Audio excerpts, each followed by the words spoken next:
Body എവിടെ കൊണ്ടുപോകും? അവൻ മോർച്ചറിയുടെ മുന്നിലെ നീളൻ വരാന്തയിലെ ഉരുളൻ തൂണിൽ ചാരി നിൽക്കുന്ന ഒരാളുടെ നേർക്ക് വിരൽ ചൂണ്ടി. അവൻ വിരൽ ചൂണ്ടിയിടത്തേക്ക് അവൾ നോക്കി. ദുഃഖം ഖനീഭവിച്ച മുഖവുമായി തൂണിൽ ചാരി ഒരാൾ നിൽക്കുന്നു. ഒരു 55-നടുത്ത് വയസ്സ് പ്രായമുണ്ടാകും. വെള്ളമുണ്ടും ഷർട്ടുമാണ് വേഷം. താടിയും മീശയും എല്ലാം നരച്ചിരിക്കുന്നു. അഷണ്ടി ബാധിച്ച തലയിൽ ബാക്കിയുള്ള മുടികളെല്ലാം നരച്ചിരിക്കുന്നു. ആകെ കൂടി ഐശ്വര്യമുള്ള ഒരു രൂപം. ഒറ്റനോട്ടത്തിൽ ഹൃദയത്തിൽ പതിഞ്ഞു പോകുന്ന രൂപം. ആരാത്? അതാണ് ലക്ഷ്മണൻ പോറ്റി. അവളുടെ ചോദ്യത്തിനുള്ള മറുപടിയായി അവൻ പറഞ്ഞു. ലക്ഷ്മണൻ പോറ്റിയോ? ആരായാൽ? ലക്ഷ്മി അമ്മയുടെ ഹസ്ബൻഡ്. ആ വാക്കുകൾ വിശ്വസിക്കാനാകാതെ അവൾ കിഷോറിന്റെ മുഖത്തേക്ക് വിടർന്ന കണ്ണുകളോടെ നോക്കി. പിന്നെ അയാളുടെ നേർക്കും. മിത്ര പതിയെ അയാൾക്ക് നേർക്ക് നടന്നു. 2 അടി വെച്ചതും അവളുടെ കൈത്തണ്ടയിൽ ഒരു പിടി വീണിരുന്നു. നീ ഇതെങ്ങോട്ട് അഗ്നി? അദ്ദേഹത്തോട് സംസാരിക്കാൻ സമയമുണ്ട്. അതിപ്പോഴല്ല. പോസ്റ്റ്മോർട്ടം കഴിഞ്ഞാൽ ബോഡിക്കൊപ്പം ഞാൻ പോകും. നീ തിരിച്ച് വീട്ടിലേക്ക് പൊയ്ക്കോ. കിഷോർ കർക്കശമായ സ്വരത്തിൽ പറഞ്ഞുകൊണ്ട് അഗ്നിയെ നോക്കി. ലച്ചു അമ്മയുടെ അന്ത്യകർമ്മങ്ങൾ എവിടെയാണോ നടക്കുന്നത് അവിടെ ഞാനും ഉണ്ടാവും. കിച്ചു വെറുതെ തടയാൻ നിൽക്കണ്ട. ഇത് ഞാൻ എടുത്ത തീരുമാനമാണ്. അവൾ തന്റെ കൈത്തണ്ടയിൽ പിടിച്ച കിഷോറിന്റെ കൈകളെ കുടഞ്ഞെറിഞ്ഞുകൊണ്ട് കുറച്ചപ്പുറത്തേക്ക് നീങ്ങി നിന്നു. നീ പോവുകയാണെന്ന് സിദ്ധുവിനോടോ അങ്കിളിനോടോ സമ്മതം ചോദിച്ചിട്ടുണ്ടോ? ഇല്ല. ഇല്ലെങ്കിൽ പോയി സമ്മതം ചോദിക്ക്. അതിനുശേഷം പോകാം. അവനും കുറച്ച് കലിപ്പോടെ പറഞ്ഞു. ഞാൻ ആരുടെയും സമ്മതം ചോദിക്കുന്നില്ല. ഇതിപ്പോൾ രാത്രിയൊന്നും അല്ലല്ലോ, പകലല്ലേ. പോയ പോലെ ഞാൻ തിരിച്ച് വീട്ടിലെത്തിക്കോളാം. അവളും അതേ കലിപ്പോടെ തന്നെ പറഞ്ഞു. അല്ല, അറിയാൻ പാടില്ലാത്തോണ്ട് ചോദിക്കുക. നിന്റെ വീട്ടുകാർ നിന്നെ കയറൂരി വിട്ടിരിക്കുകയാണോ? ആ അതെ. അതിനിപ്പോൾ കിച്ചുവിന് നഷ്ടമൊന്നുമില്ലല്ലോ. മിത്രയുടെ തർക്കോത്തരം കിഷോറിന് വല്ലാതെ അങ്ങ് ദഹിച്ചില്ല. നിന്റെ അഴിഞ്ഞു കിടക്കുന്ന പിരി ഞാനങ്ങ് ടൈറ്റാക്കും. എല്ലാത്തിലും കയറി തലയിടണമെന്ന് എന്താ നിനക്ക് ഇത്ര നിർബന്ധം? ഈ കാര്യത്തിൽ ഞാൻ തലയിടും. എൻ്റെ ലച്ചു അമ്മയ്ക്ക് എന്ത് സംഭവിച്ചു എന്നറിയാതെ ഞാൻ പിന്നോട്ട് ചലിക്കില്ല. അമ്മയെ എന്തിനു കൊന്നു? എന്തായിരുന്നു അവരുടെ ലക്ഷ്യം? ത്രേസ്യക്കുട്ടി ആരാ? എന്തിനു വേണ്ടിയാണ് ത്രേസ്യക്കുട്ടി ഓൾഡ് ഏജ് ഹോമിൽ എത്തിയത്? ലച്ചു അമ്മയെ കൊന്ന കൊലയാളിക്ക് എല്ലാ സഹായവും ചെയ്തു കൊടുത്തത് ത്രേസ്യക്കുട്ടിയാണെന്ന് എനിക്കറിയാം. ത്രേസ്യക്കുട്ടിയിലേക്കും കൊലയാളിയിലേക്കും എനിക്ക് എത്തണമെങ്കിൽ ഇന്നത്തെ ചടങ്ങിൽ ഞാൻ പങ്കെടുത്തേ മതിയാകൂ. അതുകൊണ്ട് എന്നെ തടയാൻ കിച്ചു ശ്രമിക്കേണ്ട. ഞാൻ മനസ്സുകൊണ്ടൊരു തീരുമാനമെടുത്തിട്ടുണ്ടെങ്കിൽ അത് അതുപോലെ തന്നെ നടക്കും. ദേഷ്യം കൊണ്ട് പ്രകമ്പനം കൊണ്ടിരുന്നു അവളുടെ വാക്കുകൾ. അവളുടെ കണ്ണുകളിലെ ആ ദൃഢത അവന്റെ മനസ്സിൽ ഭയമുളവാക്കി. ശത്രു നിസ്സാരക്കാരനല്ലെന്ന് ഇതിനകം തന്നെ അവന് മനസ്സിലായിരുന്നു. മുന്നും പിന്നും ചിന്തിക്കാതെ അയാൾക്ക് മുന്നിലേക്ക് അവൾ എടുത്തു ചാടിയാൽ അവളെ തനിക്ക് എന്നേക്കുമായി നഷ്ടപ്പെടുമെന്ന ചിന്ത അവനെ വല്ലാതെ നൊമ്പരപ്പെടുത്തി. എന്തു വില കൊടുത്തും അവളെ ഇതിൽ നിന്നും പിന്തിരിപ്പിക്കണമെന്ന് അവൻ മനസ്സിൽ ഉറപ്പിച്ചു. ഇതൊക്കെ അന്വേഷിക്കാൻ ഇവിടെ പോലീസുണ്ട്. നീ അതിന് ബുദ്ധിമുട്ടണമെന്നില്ല. അവളുടെ കണ്ണുകളിലേക്ക് തറപ്പിച്ചു നോക്കിക്കൊണ്ട് അവൻ പറഞ്ഞു. ബുദ്ധിമുട്ടണോ വേണ്ടയോ എന്ന് ഞാൻ തീരുമാനിച്ചോളാം. അതിന് കിഷോർ പോലീസിന്റെ അനുവാദം ആവശ്യമില്ല. മിത്രയ്ക്കുള്ള മറുപടി നൽകാൻ നിൽക്കുമ്പോഴാണ് മോർച്ചറിയുടെ വാതിൽ തുറന്ന് ബോഡി പുറത്തേക്ക് എടുക്കുന്നത് കണ്ടത്. അതോടെ വേഗം കിഷോർ അങ്ങോട്ടേക്ക് ഓടി. ഹോസ്പിറ്റലിലെ എല്ലാ പേപ്പർ വർക്കുകളും തീർത്ത് ബോഡി ആംബുലൻസിലേക്ക് കയറ്റി. ആംബുലൻസിന് പിറകെ നീങ്ങിയ പോലീസ് വാഹനത്തിൽ മിത്രയെ ഒന്ന് കടുപ്പിച്ചു നോക്കിക്കൊണ്ട് കിഷോർ കയറിയിരുന്നു. അവന്റെ നേർക്ക് പുച്ഛം വാരി വിതറിക്കൊണ്ട് അവൾ തന്റെ സ്കൂട്ടി സ്റ്റാർട്ട് ചെയ്തു. ആംബുലൻസിന് മുൻപിൽ ലക്ഷ്മണൻ പോറ്റിയുടെ കാറായിരുന്നു. ഗുരുവായൂരിനടുത്ത് പുതുശ്ശേരിയിൽ എന്ന തറവാടിന് മുന്നിലാണ് ആ യാത്ര അവസാനിച്ചത്. നല്ല ഭംഗിയുള്ള 4 കെട്ടായിരുന്നു അത്. 4 കെട്ടിന് മുന്നിൽ ഒത്തിരി ജനങ്ങൾ തടിച്ചുകൂടിയിട്ടുണ്ടായിരുന്നു. മുറ്റത്തൊരുക്കിയ പന്തലിൽ പൊതുദർശനത്തിനായി ലക്ഷ്മി അമ്മയുടെ ബോഡി കിടത്തി. ഒരൊഴിഞ്ഞ മൂലയിൽ കിഷോറിൽ നിന്നും അകന്ന് എന്നാൽ പരിസരം മുഴുവൻ ശ്രദ്ധിച്ചുകൊണ്ട് മിത്ര നിന്നു. അവിടെ നടക്കുന്ന ചെറു ചലനങ്ങൾ പോലും അവൾ വീക്ഷിക്കുന്നുണ്ടായിരുന്നു. തറവാടിന്റെ തെക്കേ പുറത്താണ് ലക്ഷ്മി അമ്മയ്ക്ക് പട്ടട ഒരുക്കിയിരിക്കുന്നത്. ചെറുതും വലുതുമായ കുറച്ച് പുരുഷന്മാർ കുളിച്ച് ഈറനായി വന്ന് കർമ്മങ്ങൾ ചെയ്യാനായി നിന്നു.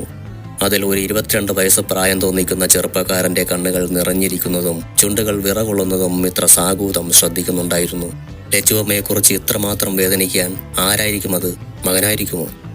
അവളുടെ മിഴികൾ ലക്ഷ്മണൻ പോറ്റിയെ അവിടെയെല്ലാം തിരഞ്ഞു. അവസാനം കണ്ടു തങ്ങളിൽ നിന്നെല്ലാം ഒറ്റപ്പെട്ട് സങ്കടം തിങ്ങിയ മുഖവുമായി നിൽക്കുന്ന അയാളെ. ഇവരുടെയൊക്കെ സങ്കടം അഭിനയമാണോ?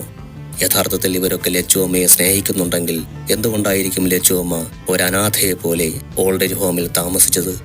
ലച്ചുവമ്മ തന്റെ മുന്നിൽ ഒരു ചോദ്യചിഹ്നമായി നിൽക്കുന്നത് അവൻ കണ്ടു. ഉത്തരം കിട്ടാത്ത സമസ്യ പോലെ. എത്രയും പെട്ടെന്ന് ലക്ഷ്മണൻ പോറ്റിയുമായി സംസാരിക്കണം. ചിലപ്പോൾ അയാളിൽ നിന്നും തനിക്ക് എന്തെങ്കിലും തുമ്പ കിട്ടാതിരിക്കില്ല. തന്റെ ചലനങ്ങൾ വീക്ഷിക്കുന്നവൻ തീർച്ചയായും ഈ പരിസരത്തെവിടെയെങ്കിലും കാണുമെന്നവൾക്ക് ഉറപ്പായിരുന്നു.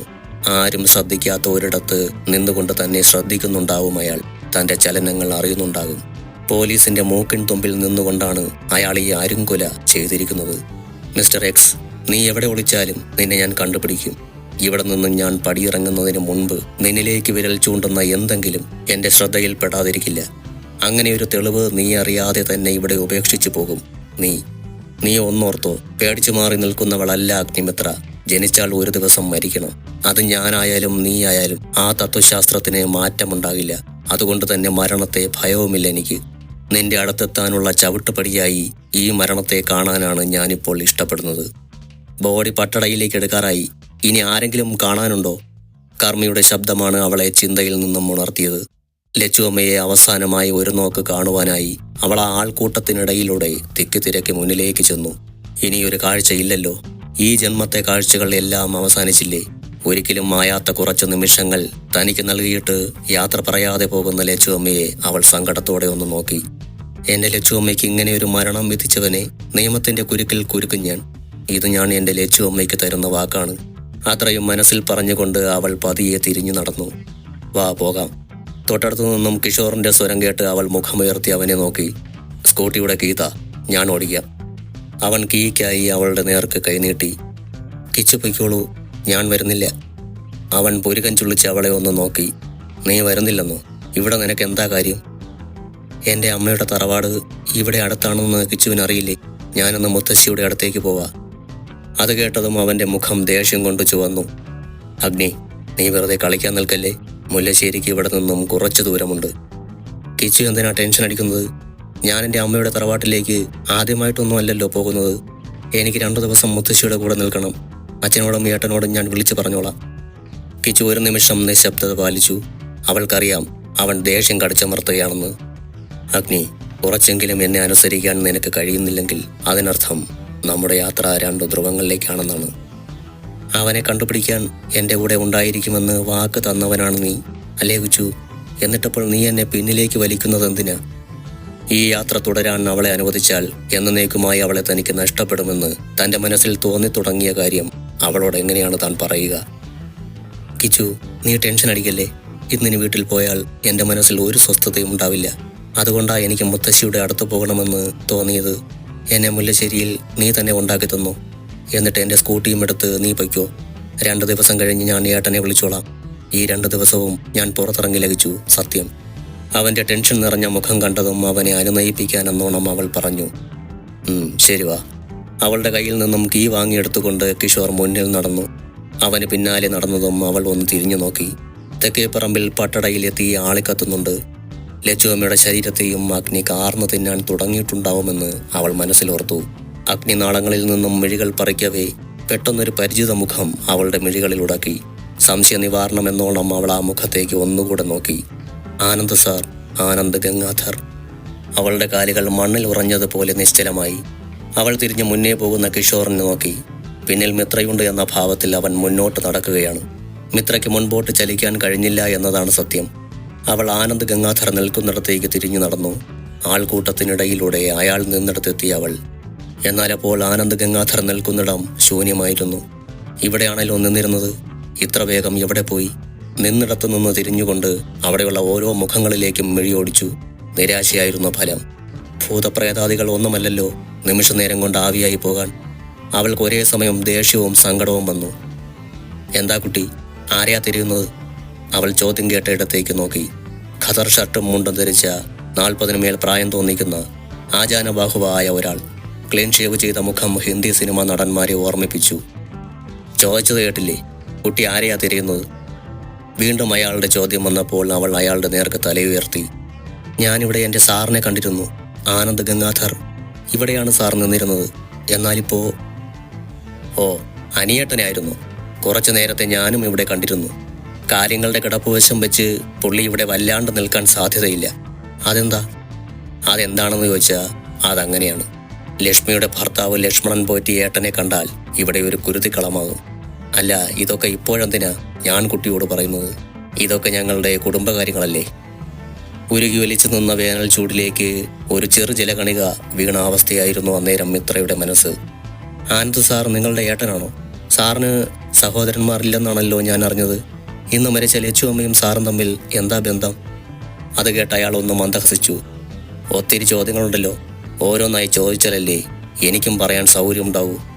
അയാളുടെ കണ്ണുകളിൽ കുസൃതി മിന്നി. എനിക്ക് ടൈം തീരെയില്ല. എന്നെ തിരഞ്ഞ് കിച്ചു ഇവിടെ വരുന്നതിന് മുമ്പ് എനിക്ക് ഈ ചോദ്യത്തിനുള്ള ഉത്തരങ്ങളെല്ലാം കിട്ടണം. ചോദ്യങ്ങൾ മാത്രമല്ല, കുട്ടിയുടെ മുഖഭാവം പോലും ഒരു പോലീസ് ഓഫീസറെ ഓർമ്മപ്പെടുത്തുന്നു. അതോടെ മുഖത്തെ പേശികളിൽ ഒരു അയവ് വരുത്തിക്കൊണ്ട് അവൾ ഒന്ന് ചിരിച്ചു. നിങ്ങൾ പേടിക്കുന്ന പോലെ ഞാനൊരു പോലീസ് ഓഫീസറൊന്നുമല്ല. ആനന്ദ് സാറിൻ്റെ ഒരു സ്റ്റുഡൻ്റാണ്. പിന്നെ മരിച്ച ലച്ചുവമ്മ എനിക്കെൻ്റെ സ്വന്തം അമ്മയെ പോലെയായിരുന്നു. അതുകൊണ്ടാണ് ഞാൻ ഇത്രയെല്ലാം ചോദിച്ചത്. പറയാൻ കഴിയുമെങ്കിൽ പറയൂ. അവൾ ഒരു നിമിഷം കിഷോർ വരുന്നുണ്ടോ എന്ന് ശ്രദ്ധിച്ചു. പറയാനാണെങ്കിൽ ഒരുപാടുണ്ട് കുട്ടി. അതൊന്നും കുട്ടിയുമായി ചർച്ച ചെയ്യേണ്ട യാതൊരു ആവശ്യവും എനിക്കില്ല. എന്നിരുന്നാലും കുട്ടി ചോദിച്ച ചോദ്യങ്ങൾക്കുള്ള ഉത്തരം ഞാൻ തരാം. ആനന്ദ് സാർ എൻ്റെ ഏട്ടനാണോ എന്നാണല്ലോ ആദ്യത്തെ ചോദ്യം. അതിനുള്ള മറുപടി പറയാം. അദ്ദേഹം എൻ്റെ ഏട്ടനാണ്. എൻ്റെ അച്ഛനും അദ്ദേഹത്തിൻ്റെ അച്ഛനും ജ്യേഷ്ഠാനുജന്മാരായതിനാൽ അദ്ദേഹം എൻ്റെ ഏട്ടനാണ്. ഈ ഒരു ഉത്തരത്തോടെ അദ്ദേഹത്തിന് സഹോദരന്മാരില്ലല്ലോ എന്ന ചോദ്യത്തിനുള്ള ഉത്തരവും കിട്ടിയില്ലേ? ഇന്ന് മരിച്ച ലക്ഷ്മിയും ഏട്ടനും തമ്മിൽ എന്താ ബന്ധമെന്നല്ലേ മൂന്നാമത്തെ ചോദ്യം. ലക്ഷ്മി ഞങ്ങളുടെ അച്ഛൻ പെങ്ങളുടെ മകളാണ്. അതായത് എൻ്റെയും ഏട്ടൻ്റെയും മുറപ്പെണ്ണ്. അതിലും വ്യക്തമായി പറഞ്ഞാൽ ഏട്ടൻ വിവാഹം കഴിക്കാനിരുന്ന പെണ്ണ്, ഞങ്ങളുടെ ഏട്ടത്തി. സാർ പറഞ്ഞ കഥയിലെ ലക്ഷ്മി ലച്ചു അമ്മയായിരുന്നോ? എങ്കിൽ ആ കഥയിൽ ഒരുപാട് പൊരുത്തക്കേടുകൾ ഉണ്ടല്ലോ. അവൾക്ക് തല ചൂട് പിടിക്കുന്നത് പോലെ തോന്നി. എനിക്ക് നിങ്ങളോട് സ്വസ്ഥമായിരുന്ന് കുറച്ച് കാര്യങ്ങൾ സംസാരിക്കാനുണ്ട്. അതിനൊരു സമയം അനുവദിക്കുമോ പ്ലീസ്? അവൾ ഒരു അപേക്ഷ പോലെ ചോദിച്ചു. സത്യത്തിൽ എനിക്ക് കുട്ടിയെ ഭയം തോന്നുന്നുണ്ട് കേട്ടോ. എന്നിൽ നിന്നെല്ലാം ചോദിച്ചറിഞ്ഞ് ഒടുവിൽ എൻ്റെ കഴുത്തിൽ കുരുക്ക് വീഴുമോ? അവൾ പെട്ടെന്ന് അയാളുടെ ഇരു കൈകളും കൂട്ടിപ്പിടിച്ചു. എന്നോട് ഷെയർ ചെയ്തതിൻ്റെ പേരിൽ താങ്കൾക്ക് ഒരു ബുദ്ധിമുട്ടും ഞാൻ ഉണ്ടാക്കില്ല, സത്യം. എങ്കിൽ കുട്ടിയുടെ ഫോൺ നമ്പർ തരൂ. നമുക്ക് അടുത്ത ദിവസം മീറ്റ് ചെയ്യാം. സാറിൻ്റെ നമ്പർ പറയൂ, ഞാൻ കോൾ ചെയ്യാം. അതോടെ അയാൾ നമ്പർ പറഞ്ഞു കൊടുത്തു. അവൾ ഫോണിൽ നമ്പർ സേവ് ചെയ്തതിന് ശേഷം അയാളുടെ ഫോണിലേക്ക് ഒരു മിസ്ഡ് കോൾ വിട്ടു. വിളിക്കൂ കേട്ടോ, അല്ലെങ്കിൽ ഞാൻ വിളിക്കാം. അതും പറഞ്ഞുകൊണ്ട് അവൾ തിരിഞ്ഞോടി. പടിപ്പുരയ്ക്കടുത്തെത്തുമ്പോഴേക്കും കിഷോർ അവളെ തിരഞ്ഞ് അങ്ങോട്ട് വരുന്നുണ്ടായിരുന്നു.